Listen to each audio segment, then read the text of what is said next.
Concept वाला topic we have done that, कुछ लोग हैं वो कर चुके हैं क्लास के बाद, एक क्लास से पहले वो अप्रूव कर होता है। तो आज का topic that is the major term जो कंसंट्रेशन को, मतलब सबसे पहले एक सोल्यूशन वर्ड असाइन किया। सोल्यूशन वर्ड जितनी क्यों असाइन करता है वो, बिकॉज इन केमिस्ट्री लैब ना number of salt are there, number of acid bases are there. तो अब नेचुरली बात है, उसको हम सोल्ट लेंगे, पानी में डालेंगे तो सोल्यूशन बनेगा। Copper sulphate, zinc sulphate, ammonium nitrate, sodium nitrate, number of solution, number of salt are there. तो when dissolve in the water, distilled water में डिसॉल्व करते हैं जी, and we prepare the solution. अब वो कितनी स्ट्रेंथ का, कितनी क्या मोलारिटी है, क्या molarity what are this term को बताता है। तो पहले तो टर्म सोल्यूशन क्लियर होनी चाहिए। सोल्यूशन क्या है जी? सोल्यूशन दो टर्म से बनता है, that is the solute plus solvent. ठीक है, जो लेस अमाउंट होता है जी वो सोल्यूट होता है, जो एक्सेस में होता है वो क्या होता है हमारे पास? हाँ जी, लेस अमाउंट वाला सोल्यूट है, एक्सेस वाला क्या होता है हमारे हमेशा? सॉल्वेंट। पानी के अंदर शुगर डिसॉल्व कर रहा हूँ, water act as a solvent, sugar act as a solute. पानी में नमक डाल दिया, water act as a solvent, salt act as a solute. जो कम अमाउंट है वो सोल्यूट होगा, ज़्यादा वाला हमेशा सॉल्वेंट होगा। For example I am taking that example right now. कुछ अगर मैंने कहा कि इस रूम के अंदर मैंने कहा ज़्यादा वाला हमेशा सॉल्वेंट होता है, लेस अमाउंट हमेशा एक्ट एज ए सोल्यूट। इस रूम में we know that major nitrogen gas are there and oxygen. What is the percentage of nitrogen? 78% and oxygen 21%। तो अगर इन दोनों में से कहूँ which one act as a solute and which one act as a solvent, तो what is the answer? Nitrogen. ठीक है जी, solvent मेरे पास क्या हुई? नाइट्रोजन। 78% नाइट्रोजन है और 21% मेरे पास ऑक्सीजन है। ज़्यादा वाला हमेशा क्या होता है? सॉल्वेंट होता है, कम वाला हमेशा क्या होता है? सोल्यूट होता है। तो एक बात याद रही, पानी के अंदर मैं शुगर डाल रहा हूँ, number of salt are there in chemistry lab, लेकिन से दैट तो वो जो सोल्ट डालते हैं जी जतिन, वो क्या करेंगे जी हमारे पास? वो सोल्यूट है। जो हमने डिस्टिल्ड वाटर लिया है वो हमारा पहले सोल्यूट है। अब वो कहता है कि क्या कि ठीक है ये सोल्यूशन बन गया हमारे पास, number of solutions are there, binary solution, ternary solution, quaternary solution. Binary solution मतलब in which just two component are there, पानी में नमक डाल दिया, एक वाटर हो गया, एक सोल्ट हो गया, दो component, that is the binary solution. इसने क्या किया? इसने पानी के में वाटर के साथ कहते हैं क्या? सोल्ट के साथ इसने शुगर भी डाल दी, एंड देन अब कितने कंपोनेंट? वी हैव 3, तो that is called the ternary solution. कुछ अगर ने क्या किया? उसके साथ लेमन भी डाल दिया, we can say that this water, salt, in this way we can say that sugar and lemonade, जो हमारा नींबू पानी इसको बोलते हैं हम अपना। So that 4 component that is called the quaternary solution. जिस हिसाब से कंपोनेंट डालते रहते हैं उसके according we can divide that, but in our syllabus just binary solution आते हैं। लैब के अंदर most of the time we just dissolve one salt into the water. हम 2-3 सॉल्ट इकट्ठे मिक्स नहीं करते, क्या हम सिंपल एक सॉल्ट लेते हैं, डिसॉल्व करते हैं, prepare that another one in this वे, जो भी टच करेंगे कुछ करेंगे जो भी। तो मेनली हमारे पास जो स्टडी है वो बाइनरी सॉल्यूशन की है जी। इतना बता दिया कि 2 कंपोनेंट डालेंगे जी मेनली। अब उसने मेंशन किया कि क्या एक टर्म असाइन की, that is the concentration of solution. Concentration of solution का मीनिंग लेके चलता है, कहते हैं कि क्या? Number of solute particle present in the solution, that is called the concentration of the solution. ठीक है, that is called the concentration of the solution. देख, number of solute particle means what is the meaning of this concentration. मैंने 1 glass water लिया, उसके अंदर मैंने 1 spoon sugar डाला, इसने क्या किया? इसने 1 ग्लास वाटर में 2 शुगर स्पून डाली, इसने 3 डाल दिया, इसने मैंने 4 डाल दिया, राइट? ठीक है, अब मुझे पता है जिसने 4 चम्मच चीनी के डाले हैं उसमें सबसे ज़्यादा स्वीटनेस रहेगी, जिसने 3 उससे थोड़ी कम, 2 वाले ने उससे कम, 1 वाले ने सबसे कम। In chemistry language how can you pronounce that कि this solution is more concentrated as compared to the this one, right? मतलब यहाँ पर एक वर्ड असाइन किया, कंसंट्रेशन का मतलब हुआ number of solute particle present in the solution. इस वाले सॉल्यूशन में सबसे ज़्यादा नंबर है जी, 4 चम्मच डाले गए थे जतिन भैया। मेरे वाले सॉल्यूशन में सबसे कम है कंसंट्रेशन, नंबर सबसे कम है बिकॉज मैंने जस्ट 1 स्पून डाला था, राइट? तो एक वर्ड यहाँ से असाइन किया हमने अपने को, that was the concentration of solution, means number of solute particle present in the solution is called the concentration, right? Concentration का मतलब समझ आया क्या होता है? हाँ, we can say that in lab, अगर केमिस्ट्री लैब में गए हो आप अपना दिन, तो we can observe that reagent bottles होके उसके ऊपर लिखा होता है dilute acid and dilute H2SO4 या dilute HCl, we can say that and the concentrated HCl and concentrated H2SO4 whatever. तो मतलब डाइल्यूट का मतलब क्या था कि आपका मेनली जो लैब में आता है वो हमारे पास वैसे कंसंट्रेटेड ही आता, तो उसके अकॉर्डिंग हमने अपने रिक्वायरमेंट के अकॉर्डिंग उसमें वाटर मिक्स करते हैं, then we can say dilute करते हैं। ठीक है ना, एक सिंपल जिसके ऊपर डाइल्यूट लिखा हुआ उसके अंदर पानी की मिक्सिंग कर रखी है, जिसमें कंसंट्रेट लिखा हुआ उसमें पानी की मिक्सिंग नहीं है, उसमें पानी कम है। समझे वर्ड? तो जो हमारे लैब में रीजन बोतल्स रखी होती हैं उसके ऊपर मेंशन कर रखा होता है हमें वहाँ से कंसंट्रेटेड एंड डाइल्यूटेड, एक डाइल्यूट H2SO4 होगा, एक कंसंट्रेटेड H2SO4 होगा। जो डाइल्यूट किया है उसको मेनली कंसंट्रेटेड से ही बनाया है with the help of addition of water. Okay, तो अब उसने मेंशन किया कंसंट्रेशन ऑफ सॉल्यूशन, समझाया कि कितने सेल्यूलर पार्टिकल प्रेजेंट होते हैं सॉल्यूशन के अंदर, that is called the concentration of solution, right.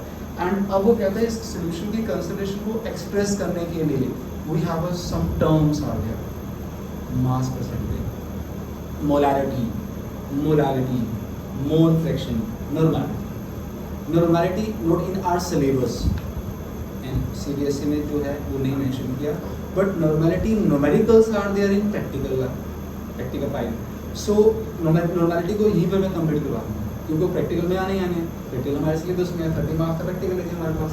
तो यहाँ पर इस बार टॉपिक के अंदर हमने 4-5 टर्म पढ़ने होंगे, that is mass percentage, molarity, mole fraction and normality. तो मेजर 5 टर्म्स आ गए।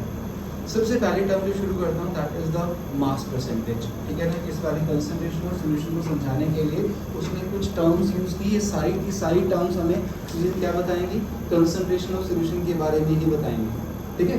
All the terms explain the concentration of solution. सबसे पहली टर्म हमारे पास कौन सी आती है, मास परसेंटेज, ठीक है। First term that was that mass percentage. हाँ जी, मास परसेंटेज सिंपल फार्मूला लेके चलता हूँ जी। मैंने अपना सोल्यूशन बनाया, मैं बाबा बोल रहा हूँ सोल्यूशन क्या बनाया कैसे है ना। मैंने कहा कि आई एम टेकिंग दैट बोतल, मैंने कहा कि मैंने 100 ग्राम का बोतल लिया जी, 100 ग्राम पानी के अंदर मैंने क्या किया, कुछ अगर 10 ग्राम मैंने NaCl डाल दिया, ठीक है। सिंपल 100 ग्राम पानी के अंदर मैंने 10 ग्राम नमक डाल देता हूँ and to prepare the solution, ठीक है। ये सोल्यूशन बन गया मेरा, ओके। और मैं वैसे लेके चल रहा हूँ कि इस सोल्यूशन के अंदर जो मुझे वॉल्यूम दिया गया था, the volume of this solution become that is 120 ml। इस सोल्यूशन का वॉल्यूम दिया गया, ये डाटा गिवन है। और इस जैसे जैसे मैं कंसेप्ट जैसे आपको टर्म एक्सप्लेन करता चला जाऊँगा, इस सोल्यूशन के थ्रू वो सारा एग्जाम्पल लेते चला जाऊँगा, काम थोड़ा आसान हो जाएगा हमारे लिए समझना। सबसे पहली टर्म मैंने असाइन की मास परसेंटेज। अच्छा, मास परसेंटेज ऑफ मैं लेके चलता हूँ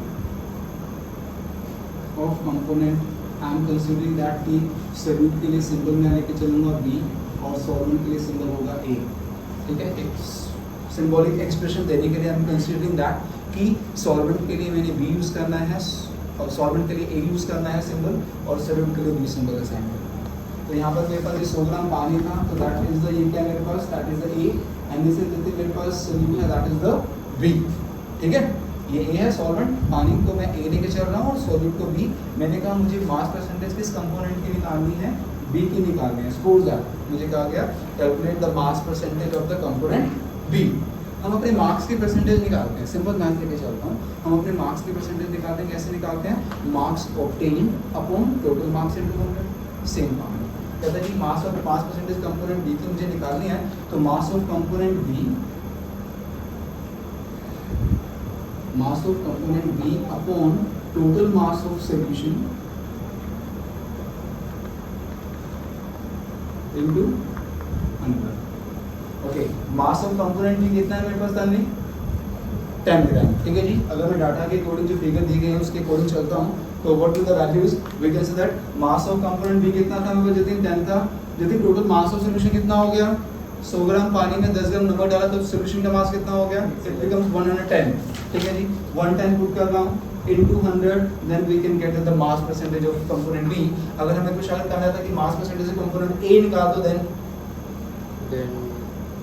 मास A के ऊपर आता 100 ग्राम, बस 100 आ जाता, मास ऑफ कंपोनेंट A आता, अपन टोटल मास ऑफ सॉल्यूशन तो अंदर वही रहता है 110 रहता है into 100 आ जाता, तो ठीक है, ठीक है। तो सिंपल जो भी हमें मास परसेंटेज बोलता है उसके according we can put the values है। इतने सिंपल टर्म्स को वो आपके सिलेबस में नहीं पुट करता। यहाँ से जो डाटा आपको मोलेक्यूल में दिया जाएगा वो कैसे दिया जाएगा, दैट इज मेजर थिंग। हाँ जी, मैंने कहा स्पेशली जैसे जो स्टेटमेंट लिखा हुआ पहले बता रहा हूँ, जैसे क्वेश्चन में आया जैसे लिखा हुआ ऐसे कि 10% H2SO4 बाय वेट और बाय मास और W/W, और this is the same thing, और this is the same thing. अब इतनी सी टर्म उसने जब लिखी तो ये जो टर्म्स लिख रहा हूँ ये 3 बातें क्लियर कर रही हैं, 3 बातें हमें इंफॉर्मेशन कन्वे कर रही हैं। What are these?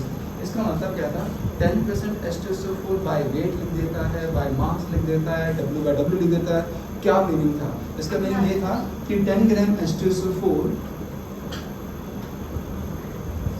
dissolved in 100 gram of solution.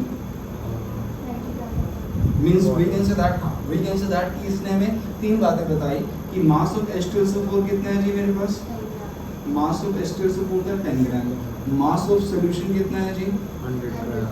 100 ग्राम। 100 ग्राम पूरे सोल्यूशन का मास है, जिसमें से 10 ग्राम H2SO4 है, तो सॉल्वेंट कितना बचा? 90। ठीक है ना? हाँ, पानी। और कुछ नहीं बताया तो दूसरा सॉल्वेंट हमेशा वाटर ही है। तो we can say that mass of solvent और वाटर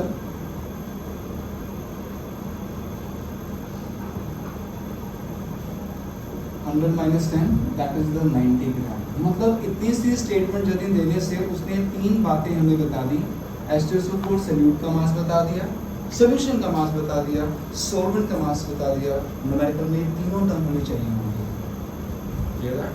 ठीक है, ये इतनी स्टेटमेंट लिखने से 10% H2SO4 बाय वेट लिख दे, वहाँ से बाय मास लिख दे, या W बाय W लिख दे, it is the same thing. वो हमें क्या इन्फॉर्मेशन करने का वो ये बता दें। Clear? So that was the first term, that was the mass percentage of component B या mass percentage जिसके लिए हम component के निकालते हैं। पहली term क्लियर है तो आगे चलते हैं। ये नोट डाउन क्या कर रहे हो अभी?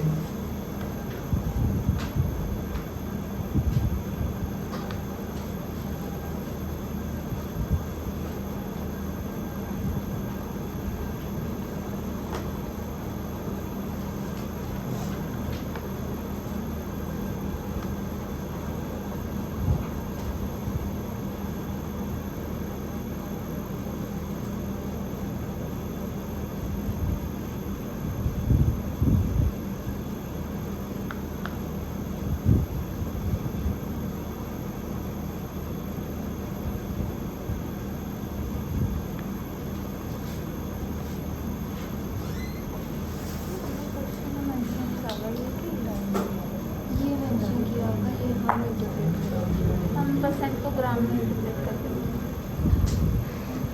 10% H2SO4 का मतलब है कि 10% H2SO4 का सोल्यूशन है। फिर अब हम उसकी मास में 10% मास बाय मास परसेंटेज चाहिए। H2SO4 और water mass by mass percentage है 10%। The second term is the clear हो गया नहीं? ठीक है। Second term that is the molarity, that is major term जिसको बेस क्वेश्चन रहेंगे जी और मैक्सिमम जितने क्वेश्चन आए हैं। Second term is the molarity.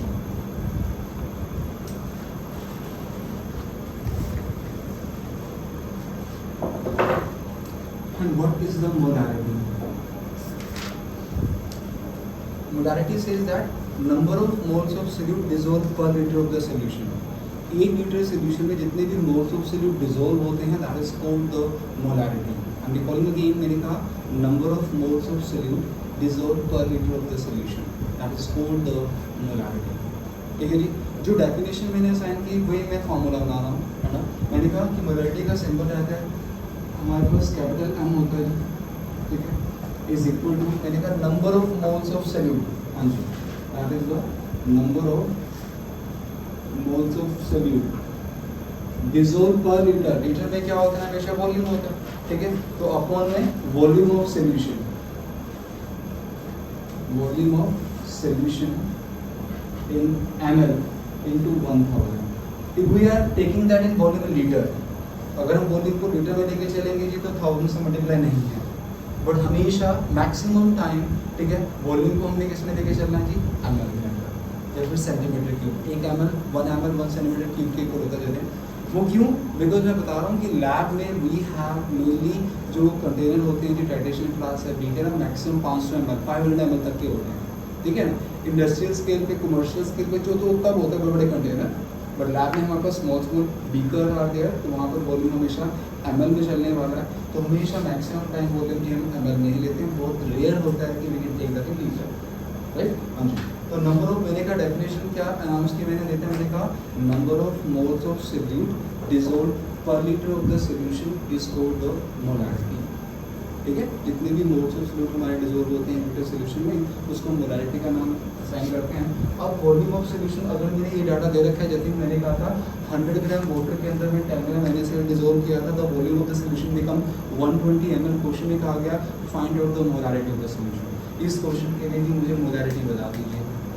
चलो अब वॉल्यूम तो मेरे पास है निशा कितना 120, तो we can put that here.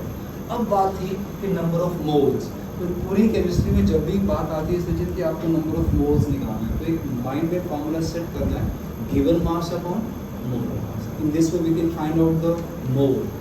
जो मोल कॉन्सेप्ट किया उसको भी वो तो हम कर चुके हैं, एक शॉर्टकट वे भी बताना है, सबसे लास्ट में बताऊंगा, अभी नहीं बताऊंगा, ठीक है, कि दिस डायरेक्टली वी कैन बता द क्वेश्चन कैसे निकलेंगे उससे, पर वो तो लेफ्ट राइट वाला तो यूनिवर्सल है, ठीक है। हाँ जी, तो अभी बात कर रहा हूँ कि नंबर ऑफ मोल्स है लिखा हुआ था, नंबर ऑफ मोल कैसे निकालते हैं, गिवन मास अपॉन मोलर मास। अगर मैं यहाँ पर मोल्स ऑफ सॉल्यूट की बात कर रहा हूँ तो given mass of solute over molar mass of solute है, ठीक है जी। हाँ जी, मैं उसने बोला कि नंबर ऑफ मोल्स, वॉल्यूम तो मेरे पास था, main thing is that number of moles कैसे निकाले जाए। उसने कहा नंबर ऑफ मोल्स निकालने का मेथड बताया, गिवन मास सॉल्यूट, नेचुरल बात है सॉल्यूट का मास आया given mass upon molar mass of solute, molar mass of solute. अगर डाटा के अकॉर्डिंग चलता हूँ, यहाँ पर सॉल्यूट का गिवन मास कितना, सॉल्यूट के पास NaCl है ना, इसका कितना मास गिवन है Tanvi, that is 10 gram given है, ठीक है ना। और अगर इसका मोलर मास निकालता हूँ NaCl का, सोडियम का मास 23 होता है, क्लोरीन का 35.5 होता है, एक मोलर मास कितना हो जाता है 8.5। तो वही दिस 10 को 58.5 से डिवाइड करता हूँ तो मेरे पास क्या आ जाते हैं, ये मोल आ जाते हैं, ठीक है। यहाँ पुट कर दो मोल आगे मेरे पास नंबर ऑफ मोल्स से लिखा हुआ है, putting the value here 10/58.5, then we can get the mole. तो क्या देता है, वॉल्यूम ऑफ सॉल्यूशन कितना था मेरे पास 120। हाँ जी, तो यहाँ 120 पुट कर देता हूँ, 120 इनटू क्या कर रहा हूँ जी 1000। तो यहाँ से we can calculate the molarity. I am just taking that round figure, मैं कुछ रैंडमली काउंट कर, जैसे मेरे पास 0.3 आ गया। What are the units of the molarity, 0.3 कैपिटल M लिख दीजिए या फिर 0.3 मोल पर लीटर लिख दीजिए, पर लिखने जरूर है यूनिट, ये नहीं लिखे तो आधा नंबर आपका डिडक्ट हो जाएगा। यूनिट जरूर लिखने हैं।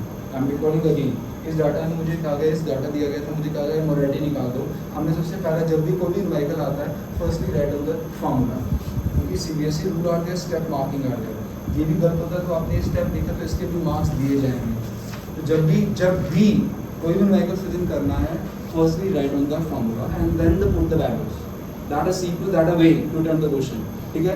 डायरेक्टली आपका एक फार्मूला पुट किया, पुट किया, आंसर निकाल दिया, 2 नंबर का डेट नंबर या 1 नंबर दिया जाएगा।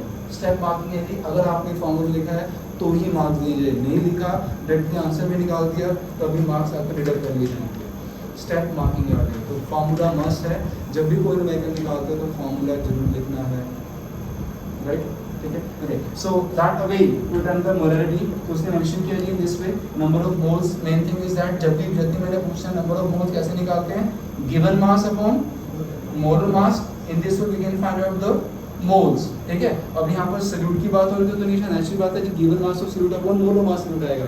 अगर मैं कहता हूं number of moles of solvent निकालने हैं, number of moles of solvent निकालने हैं, सो दैट सॉल्वेंट का मास कितना है 100, गिवन मास कितना होगा 100 होगा उसका, और वाटर का मोलर मास कितना आएगा विशाखर 80 H2O, तो 100/18 in this we can find out the moles of solvent, but in this question the requirement is the moles of solute, no need for the moles of solvent। जैसे हम डालेंगे कि हमें अगर moles कहे जाते हैं, किसके भी मोल्स कहता है, तो अगर क्या फॉर्मूला रहने वाला है जी, given mass upon molar mass, then we can find out the मोल।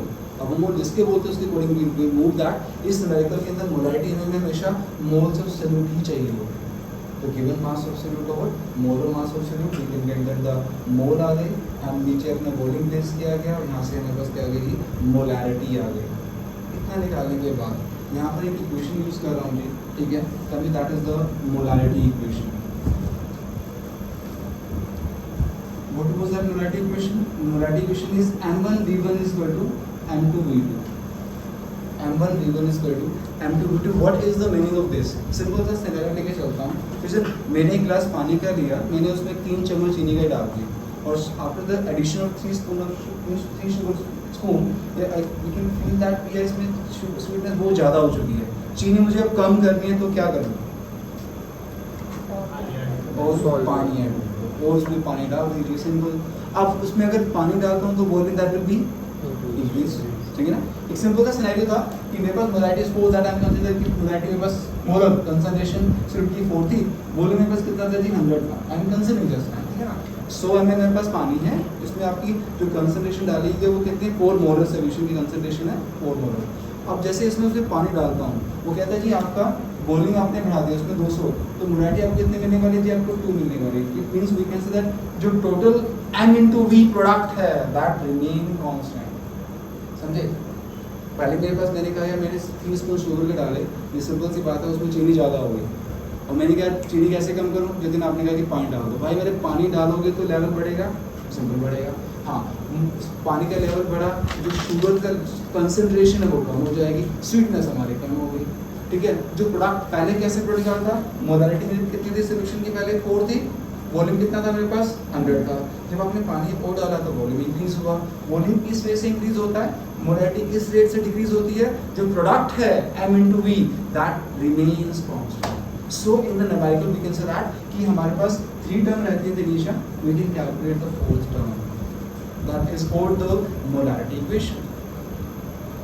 यही मोलैरिटी इक्वेशन होगी आपकी जो प्रैक्टिकल करवाया था, n1 v1 इसको एंटीवेट किया था क्लास में, हाँ जी, तो वही था, कुछ नहीं, वही यही से इक्वेशन होती है, वो मोलैरिटी इक्वेशन है, ये मोलैरिटी इक्वेशन है, ठीक है, हाँ जी। तो that is the molarity equation, ठीक, जो यूज करते हैं न्यूमेरिकल है हमारे एनसीईआरटी बुक में न्यूमेरिकल्स है, ठीक। हमें m1 v1 दे रखे, v2 दे रखे, हमको निकाल दीजिए, ठीक है, कि पहले मोलैरिटी इक्वेशन की ये थी, वॉल्यूम ये था, एंड देन उसमें एडिशन कर दिया गया एंड इट बिकम्स वॉल्यूम इतना हो जाता है, then find out the molarity, we can apply the molarity equation and just calculate. तो मतलब 3 डाटा, 3 जो फिगर्स है वो हमारे पास रहेंगी, और वी कैन इजीली कैलकुलेट, तो वो बड़ा कैलकुलेशन नहीं है, न्यूमेरिकल करेंगे don't worry. Molarity equation clear. मैं नेक्स्ट टर्म दैट इज जो लेके चल रहा हूँ, मोलैरिटी के साथ ही इसको साथ ही पैरेलल लेके चल रहा हूँ, थोड़ा सा डिफरेंट है term, that is the molarity. Yes, मैंने क्या बोला, दैट इज द मोलैरिटी। यहाँ पर r था, मोलैरिटी यहाँ पर था, r था, यहाँ पर लेके चल रहा हूँ मोलैरिटी, MOLALIT वाले, and the symbol of molality was that small m. The symbol of molality was that small m. What is the definition? Molality definition there, that is number of moles of solute. That is the definition of molality is there. Number of moles of solute dissolved per kg of the solvent. Dissolved. Number of moles of solute. Number of moles of solute dissolved per kg of the solvent. Per kg of the solvent is called molality. Is called molality.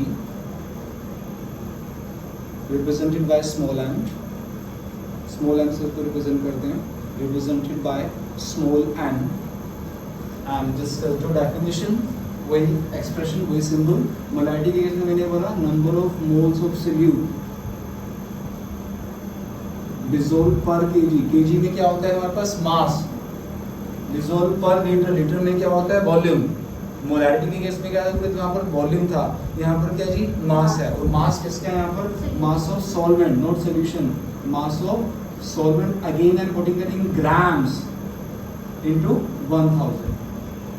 Again symbol जो लेके चल रहा हूँ, number of moles of solute का symbol मैं लेके चल रहा हूँ, एमबी लेके चल रहा हूँ, मास ऑफ सॉल्वेंट के लिए W is the symbol for mass, solvent के लिए ए लेके चल रहा हूँ, into 1000, then we can get the molality। फिर सिंबॉलिक नंबर ऑफ मोल्स उसमें कैसे निकालेंगे, given mass upon molar mass, weight of solvent into 1000, that is the symbolic expression for the molarity. अगर यहाँ मोलैरिटी के लिए मुझे अपना सिंबॉलिक एक्सप्रेशन बनाना होता तो यहाँ से बनता जी, we can say that number of moles of fluid के लिए mg आया, वॉल्यूम के लिए वॉल्यूम ml लेके चल रहा हूँ इनटू 1000, और ओके नंबर ऑफ मोल्स को से स्प्लिट करता हूँ तो गिवन मास अपॉन मोलर मास, राइट। तो गिवन मास के लिए मैं सिंपल क्या रख रहा हूँ यार, गिवन मास के लिए W, मोलर मास के लिए m, नीचे B क्या बता रहा है कि आप सॉल्यूट की बात कर रहे हो, ठीक है। यहाँ पर तो मैं दोबारा बोल रिपीट कर रहा हूँ, गिवन मास अपॉन मोलर मास, ये आ गया, हाँ जी। यहाँ पर सिंबॉलिक एक्सप्रेशन अगर मोलैरिटी का लेके चल रहा हूँ, दैट इज द गिवन मास था, मोलर मास था, वॉल्यूम ml था इनटू 1000, तो that is the symbolic expression for the molarity. इसका सिंबॉलिक एक्सप्रेशन ये है जी, फर्क क्या है, डिफरेंस क्या है? बिल्कुल सेम टर्म चल रही है जी आपकी, एवरी टर्म ये WB MB difference is that कि इसमें क्या होता है जी, मास ऑफ सॉल्वेंट, ठीक है। कुछ अगर इसमें क्या मास ऑफ सॉल्वेंट है, यहाँ पर वॉल्यूम इन सॉल्यूशन, यहाँ पर वॉल्यूम सॉल्यूशन क्या था, यहाँ सॉल्वेंट का मास है, that is a major difference. Otherwise सारी टर्म्स बिल्कुल सेम चल रही हैं, इसमें मास ऑफ सॉल्वेंट पुट किया जाता है, ठीक है, ठीक है। इसमें मास ऑफ सॉल्वेंट आएगा और उसमें वॉल्यूम ऑफ सॉल्यूशन आएगा। अगर गिवन डाटा जो मुझे डाटा मेंशन किया जाता है उसके अकॉर्डिंग मुझे कहा जाए कि मोलारिटी निकाल दीजिए, तो what was the symbol we can, what is the figure we can say 10 ग्राम मुझे सॉल्यूट दिया गया था, मोलर मास तो वही कितना है मेरे पास, कुछ अगर 58.5 बिल्कुल सेम चल रहा है ना, 10/58.5 तो बिल्कुल सेम है। गिवन मास और मोलर मास, फर्क क्या है, देखते हैं डिफरेंस कहाँ पर आया। इसमें क्या प्लेस किया मैंने, मास ऑफ सॉल्वेंट, पानी का वेट कितना मेंशन किया मैंने अपना 100 ग्राम, यहाँ पर क्या वेट किया 100 × 1000, सब चीज़ें सेम थी।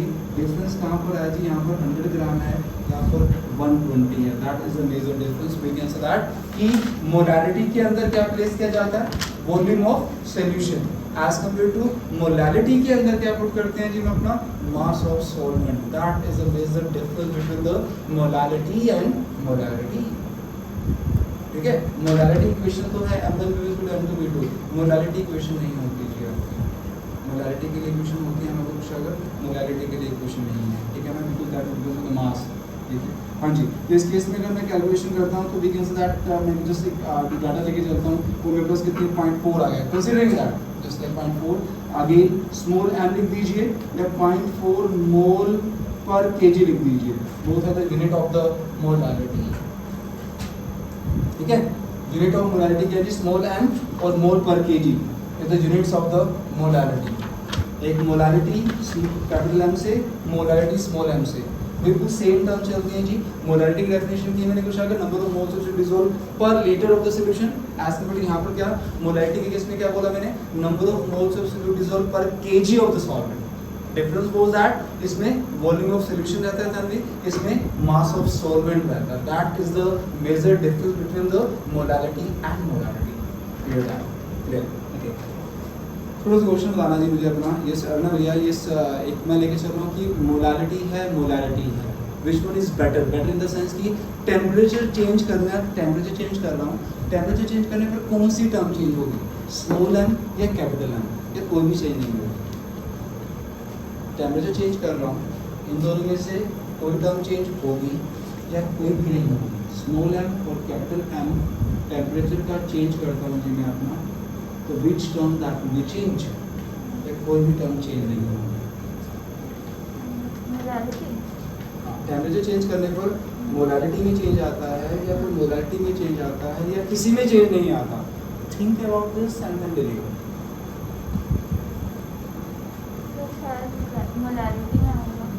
कैपिटल M में, तनीषा से इसकी कैपिटल M में आएगा जी।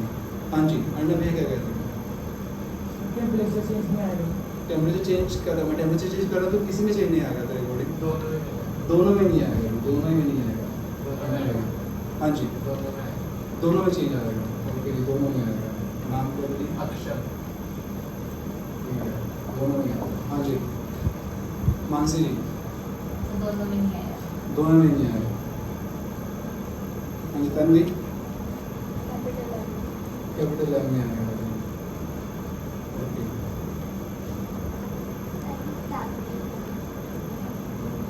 चलो, दोनों में नहीं आया, दोनों में नहीं आएगा।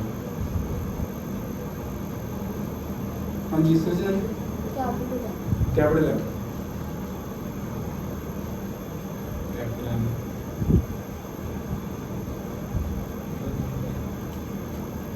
हाँ जतिन भैया, कैपिटल M,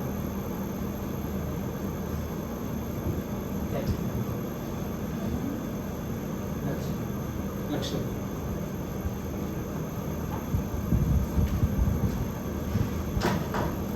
हाँ जी, the capital M molarity that will be change. Simple example, jalebi खाते हैं, हाँ जलेबी, और जलेबी बनाने के बाद एक साथ ही शुगर सोल्यूशन रखा होता है ना, जितना उसको गर्म कर देते हैं उतना वो पतला होता है, जितना वो ठंडा हो जाता है उतना वो गाढ़ा हो जाता है। लेकिन अब कि टेम्परेचर चेंज, खाते हैं jalebi so we know that एक डेली लाइफ का एग्जांपल ले रहा हूँ, जितना हम सोल्यूशन को गर्म करते रहते हैं जी उतना वो पतला हो रहा है, volume that will be increase, ठंडा हुआ decrease, means we can say that in the case of molarity we have a volume, temperature change करने पर जी वॉल्यूम में चेंज आ रहा है, अगर अभी वॉल्यूम में चेंज आएगा तो मोलैरिटी में भी चेंज आएगा, बट टेम्परेचर चेंज करने पर मास में से उसकी रेफर बन जाएगी जी, मास में टेम्परेचर चेंज करने पर चेंज नहीं आता, तो टेम्परेचर चेंज करने पर कैपिटल एम तो चेंज होता है बट स्मॉल एम चेंज नहीं होता। दोबारा बताऊँ ये ठीक है?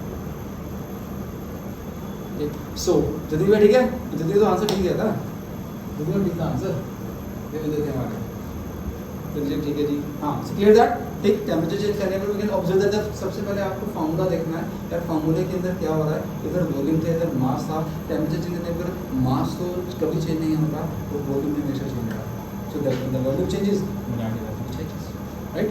तो we can say temperature dependent is that molarity, independent is molarity,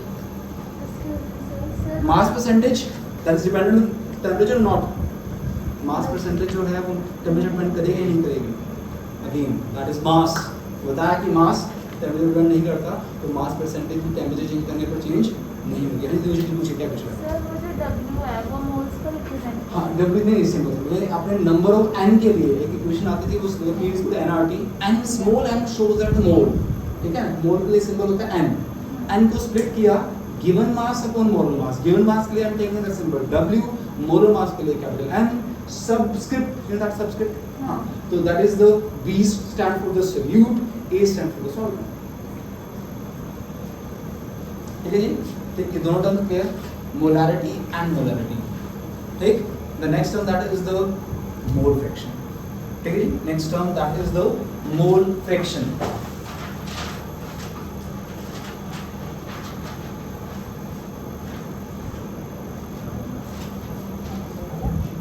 mole fraction,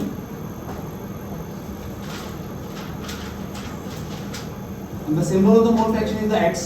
I am putting that initial b, it means we are calculating the mole fraction of b means solute, ठीक है, we are calculating the mole fraction of solute, ठीक है जी।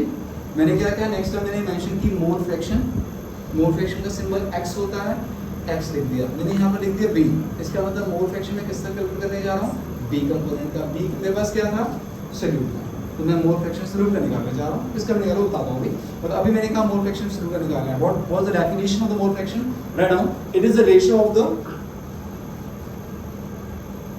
it is the ratio of the number of moles of that component, it is the ratio of the number of moles, it is the ratio of the number of moles of that component to the total number of moles, to the total number of moles, it is the ratio of the number of moles of that component to the total number of moles, लिख दिया, okay listen, इधर सुना पहले, mole fraction मैंने कहा कि अगर मुझे XB का मोल फ्रैक्शन निकालना है तो उसके मोल्स के लिए सिंबल क्या फिक्स किया हुआ मैंने, n, स्मॉल m नहीं, ठीक है, तो मैंने कहा number of moles of that component upon total number of moles, तो number of moles of that component मतलब number of moles of B, total component कितने हैं मेरे पास कुछ अगर A and B, राइट, और इसको अगर स्प्लिट करता हूं मैं तो then in this way that is the given mass upon molar mass, given mass upon molar mass, given mass upon molar mass, and taking that example here, listen Mansi, पहले मैंने मुझे कहा गया कि मोल फ्रैक्शन ऑफ NaCl निकाल दो, जैसे ऊपर लिखा हुआ मैंने, तो मैंने क्या करना है जी, नंबर ऑफ मोल्स उसके जो लिखा मैंने अपना, ठीक है Lakshya, number of moles of NaCl upon number of moles of water plus number of moles of NaCl, और if we are putting that value here, number of moles कैसे तभी स्प्लिट करते हैं, given mass of NaCl upon molar mass of NaCl, again number of moles water निकालने हैं, given mass of water upon molar mass of water plus given mass of NaCl upon molar mass of NaCl. If we are putting that the values here, तो given mass NaCl का मुझे 10 given था, molar mass 58.5 होता है, water का given mass मुझे 100 ग्राम given था, molar mass 18 होता है, 10 upon 58.5, then we can get the mole fraction of the NaCl. Clear? लक्ष्य यहाँ पर मोल फ्रैक्शन वाटर का होता तो यहाँ पर करता number of moles of water upon total mole, नीचे वाली टर्म तो यही रहती। तो जिसके भी मुझे मोल फ्रैक्शन निकालना होता है लक्ष्य, उसके मोल हम अपन ऊपर देते हैं to the total number of moles, we can calculate the mole fraction. Aditya भैया, mole fraction is a temperature dependent और इंडिपेंडेंट सा बताइए जरा, टेम्परेचर पे डिपेंड करेगी या नहीं करेगी?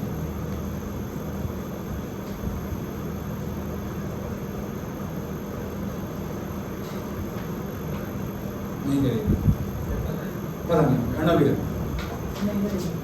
नहीं करेगी क्योंकि W8 नहीं है वो बोली मुझे, पता नहीं, मुझे मैं कुछ कंफ्यूजन मुझे पूछ रहा हूँ मैं कि शायद होगा। जतिन भैया नहीं होगा, शागर जी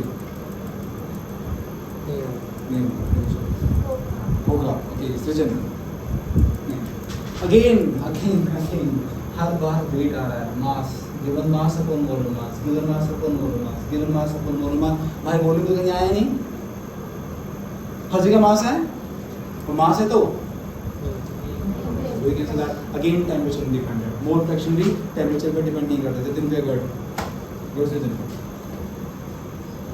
ठीक है, क्लियर दैट, ठीक, नोट ऑन।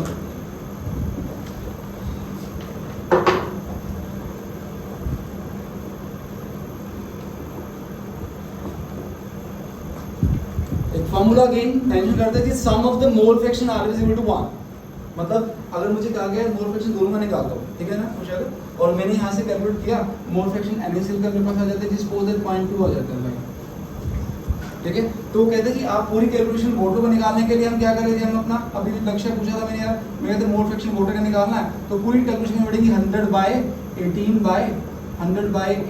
प्लस 10 अपॉन 58.5, फिर कैलकुलेट करो, आंसर निकालो।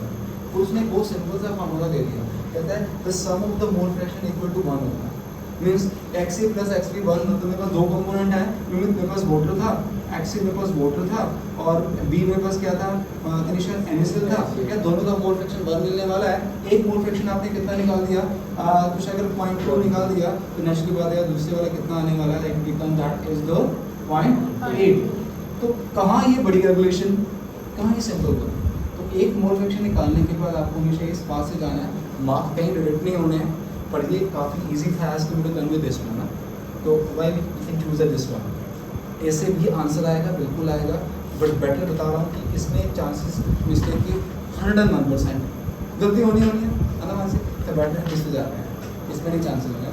सो दैट एक मोल फ्रैक्शन निकालने के बाद just subtract the one from that term and you can get the mole fraction of another term, because again that is the rule, कह सकते हो एक लो कह सकते हो कि दोनों का मोल फ्रैक्शन हमेशा 1 के इक्वल होता है, ठीक।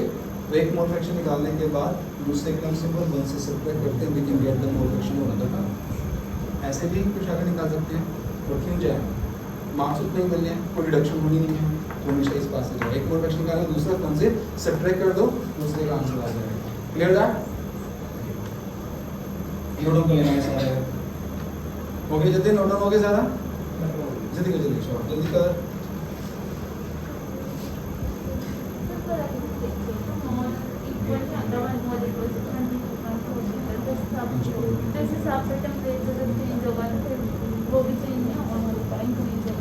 ओके, ऐसे तो वीडियो में बात कर रहे थे 1 mole volume of 1 mole of any gas, तो we have a solution on it, ठीक है। कोई भी गैस है तो ये वाला मेथड एक्यूरेट होगा, ये वाला एक्यूरेट है, एक्चुअली सॉल्यूशन कंसंट्रेशन बीकर में जाएंगे तो लगभग 99% कैसा ठीक है, कुछ ना कुछ तो एरर आते ही हैं। बीकर का सॉल्यूशन आपने डाला, आप जिसमें मेजर किया मैंने, वो कहाँ की थोड़ा बहुत लगा रह गया, जब आपने डाला और बीकर के आपने डाला, बीकर के ऊपर हल्का सा लगा रहेगा, तो कुछ 2-3% एरर आएंगे, बट मैक्सिमम ठीक है, एक मैक्सिमम भी। एक्सक्यूज मी सर, यहाँ पर जैसे हमने मास ऑफ सॉल्वेंट लिया था, तो इसको अगर हम ग्राम फ्लो लेते तो 90 ग्राम ही आना चाहिए था। तो मैंने तो मास ऑफ सॉल्वेंट लिया था 100 ग्राम पानी के अंदर मैंने डाला था। Mass of solution 110। 100 सॉल्यूशन बन गया। हाँ जी, फिर that was the mole fraction. तो अगर एनसीईआरटी बुक के अंदर जाते हैं तो 4 टर्म पे वो खत्म कर देता है टॉपिक को। फिफ्थ पे जा रहा हूँ, दैट वाज द नॉर्मलिटी। जो बता रहा हूँ उसको अलग से बॉक्स के लिए मेंशन करता है ना, for the practical file, for the practical calculation. Practical भी करने हैं हमें, पेपर भी देना है, कितनी मार्क्स का पेपर है जी वहाँ पर, तो वहाँ पर नॉर्मलिटी टर्म यूज होगी जी हमारे पास। तो वो इसके साथ साथ डिस्कस कर रहा हूँ, ठीक है, नॉर्मलिटी टर्म। हाँ जी, next one that is the normality. Jatin भी एक पूरा नोट डाउन हो गया।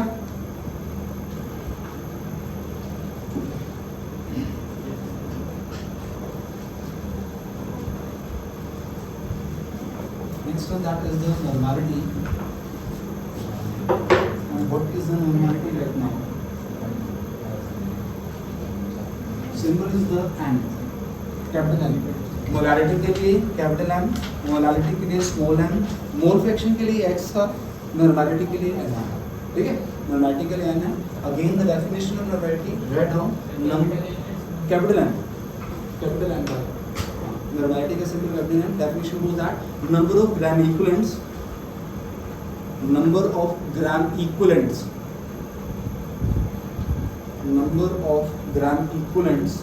of solute,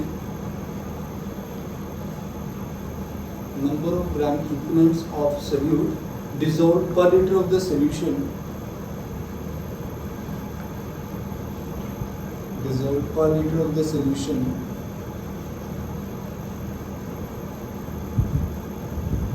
number of gram equivalent of solute dissolved per liter of the solution is called normality is called normality.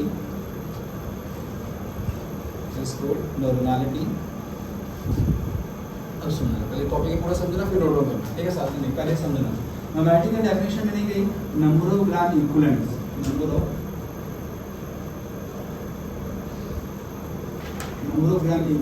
of solute dissolved per liter. Litre में क्या होता है again हमारे पास?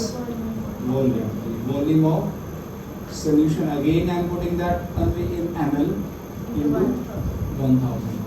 अब वॉल्यूम तो वी हैव, हाँ, वॉल्यूम तो question दे रखा होता है, ठीक है? अब उसने कहा जी आप नंबर ऑफ ग्राम, ये this one, how can you calculate the number of gram equivalents, है ना?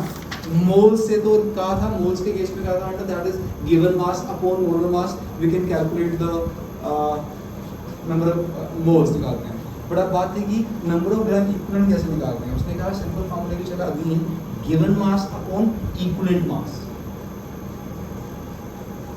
सोल्यूट की बात करें तो उसकी बात करेगा given mass of solute upon equivalent mass of solute, ठीक है? गिवन मास ऑफ सोल्यूट तो दे देते हैं 10 ग्राम इन दिस पे। अब बात थी कि ये इक्विवेलेंट मास कैसे निकालते हैं। कहते जी अगर इक्विवेलेंट मास किसी एलिमेंट की बात करता हूँ, maximum time in lab we have a salt are there, salt होते हैं, एसिड होते हैं, बेस होते हैं, एलिमेंट बहुत रहेगा, एलिमेंट का भी निकालते हैं, वो बाकी नहीं ऐसे निकालते हैं, वो बता दूँगा। बट मेजर जो मिलने वाला है जी हमें प्रैक्टिकली मिलने वाला है, हमारे पास जो एसिड होता है, बेस होता है और सोल्ट, ये 3 चीज़ें होती हैं, ठीक है? तो अगर मैं बात करता हूँ पहले एसिड बेस की बात कर रहा हूँ, तो मुझे कहा गया कि इक्विवेलेंट मास किसी एसिड का निकालना, equivalent mass of N acid, किसी भी एसिड का निकालना। उसने फार्मूला मेंशन किया जी उसका पूरा मोलकुलर वेट अपॉन एसिड के लिए वर्ड यूज करते हैं अपना बेसिसिटी, अपॉन बेसिसिटी। और अगर मुझे कहा जाता है कि इक्विवेलेंट मास किसी बेस का निकाल दीजिए तो मॉलिक्यूलर वेट अपॉन एसिडिटी। अब ये बेसिसिटी और एसिडिटी क्या होती है? हाँ जी क्वेश्चन, हाँ बेसिसिटी की बात करूँ तो simple we can say that कि जितने भी कोई acid H positive, when any acid dissolve into the water to liberate H positive ion, water में डिसॉल्व करने पर कोई भी एसिड जितने H पॉजिटिव रिलीज करता है, H2SO4 you know that sulphuric acid हो गया। जब ये टूटता है तो कितने H2SO रिलीज करता है? 2, हाँ? जब H2SO4 टूटेगा, H2SO4 था मेरे पास, अगर ये कुछ अगर स्प्लिट हुआ तो इसने क्या किया, 2 H2SO रिलीज किए। So that we can say that कि what is the basicity for H2SO4? It becomes 2। HNO3 split होता है, HNO3 टूटा भाई कितने H2SO बनाएगा? 1 बनाएगा। तो what is the basicity of HNO3? 1। HCl टूटता है, लक्ष्य HCl टूटे कितने H2SO बनाएगा भाई? 1 H2SO। तो what is the basicity of HCl? 1। So what is the basicity? Basicity क्या होती है? Number of H positive ion produced by any acid. जितने भी उसने H पॉजिटिव बनाए वो उसकी, जब उसको डिसॉल्व किया वाटर के अंदर, जितने भी उसने H पॉजिटिव रिलीज की वो उसकी बेसिसिटी है। तो अगर मैं H2SO4 की बात कर रहा हूँ यहाँ पर, तो H2SO4 का मोलेकुलर वेट निकालता हूँ तो शायद मुझे 98 मिलता है। और H2SO4 का मोलेकुलर वेट बेटा अगर मैं कहूँ सिंपल लक्ष्य है, दैट इज 2 × 1 प्लस सल्फर का 32 होता है, ऑक्सीजन का 16 होता है, तो इसको जब पूरा कैलकुलेट करता हूँ तो कितना आता है? 98। ठीक है, तो यहाँ से इसका पूरा मोलर मास निकाला। जो बेसिसिटी H2SO4 की 2 है, तो 98 divide by 2 we can get that the mole equivalent weight कितना आ गया? 49। यहाँ पर कुछ अगर हमने 49 इक्विवेलेंट वेट पुट किया, 10, 20, 30, 50 ग्राम जो भी दे रखे हैं वो यहाँ पुट करेंगे।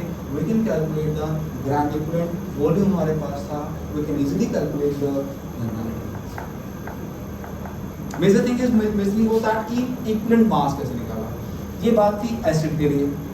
अगर मुझे दिया गया बेस के केस की में क्या था जी, नंबर ऑफ यस एसिडिटी के लिए मैं चेक करूंगा जी अपने कितने OH नेगेटिव रिलीज होते हैं।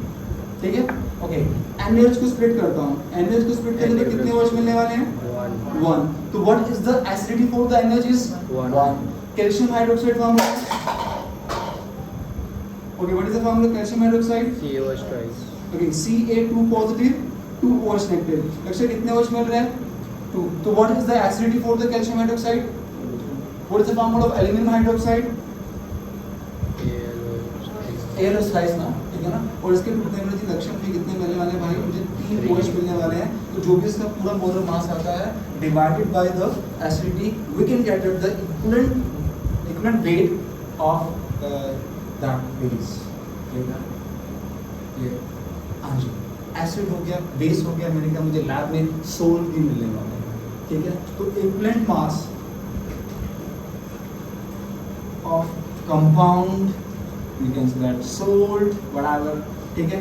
तो कहते हैं कि पूरा एटॉमिक जो भी मोलेकुलर वेट है उस सब्सटेंस का वो अपॉन चार्ज, टोटल चार्ज है, चार्ज इन कैटायन और एनायन whatever, ठीक है ना, टोटल चार्ज वो देता हूँ अपना। ठीक है, अब NaCl के केस में Na पे पॉजिटिव चार्ज है, Cl पे नेगेटिव है, तो ओवरऑल कितना पर चार्ज लेके चल रहा हूँ? 1 लेके चल रहा हूँ। सोडियम सल्फेट होता है suppose that Na2 2 positive, sulphate 2 negative, तो पूरे कंपाउंड में चार्ज लेके चल रहा हूँ 2 प्लस का 2 माइनस का 2 रिजल्टेंट 0। तो चार्ज ऑफ द कंपाउंड लेके चल रहा हूँ, चार्ज ऑन सोल्ट, और we can say that charge on compound. We can get the equivalent weight of the salt, and the last that is equivalent weight किसी element का निकालना है जो प्लस 2 में आएगा। वैसे equivalent weight किसी एलिमेंट का निकालना है, गोल्ड है, सिल्वर है, कॉपर है, मैग्नीशियम है, एल्यूमिनियम है, इसका भी कहते हैं जी एटॉमिक मास अपॉन वैलेंसी और चार्ज, वैलेंसी और charge. Okay, and see the example right now, magnesium का एटॉमिक वेट कितना होता है जी? 24 होता है। हाँ जी, मैग्नीशियम का मुझे एटॉमिक वेट निकालना था, I am considering example magnesium लेके चल रहा हूँ। एटॉमिक मास उसका 24 होता है, 24। मैग्नीशियम पे चार्ज कितना होता है? Mg 2 positive. हाँ जी, 2 से डिवाइड किया, it becomes 12। 12 is the equivalent weight of magnesium. Aluminium का एटॉमिक मास कितना होता है ना? 27। एल्यूमिनियम पे चार्ज कितना लगाते हो? 3 पॉजिटिव, तो 27 divide by 3 becomes 9। 9 is the equivalent weight of aluminium. Copper का एटॉमिक मास होता है 63.5। कॉपर पे चार्ज कितना होता है Cu पर? 2 positive, so that 63.5 divide by 2 it becomes 31.75। ठीक है, गोल्ड का सिंबल क्या होता है चिल्ड्रन? Au का जो एग्जैक्ट मास होता है 199.87 होता है जी। M consider 200। गोल्ड के ऊपर सिंबल होता है, गोल्ड के ऊपर चार्ज होता है 3 पॉजिटिव, गोल्ड के ऊपर 3 पॉजिटिव होता है। तो मुझे अपना इक्विवेलेंट वेट गोल्ड का निकालना है, तो 200 divided by 3 we can get that equivalent weight of gold. ठीक है जी। सिल्वर का सिंबल Ag. सिल्वर का एटॉमिक मास 108. सिल्वर पे चार्ज होता है मानसी जस्ट +1. +1. तो what is the equivalent weight? 108 divided by 108 divided by 1. So that in this way, ठीक है ना, तो हम निकालते हैं अपना. तो that is the story of this, all this the normality. Note down the story quick फटाफट. उसके बाद फिर स्टॉप कर देंगे.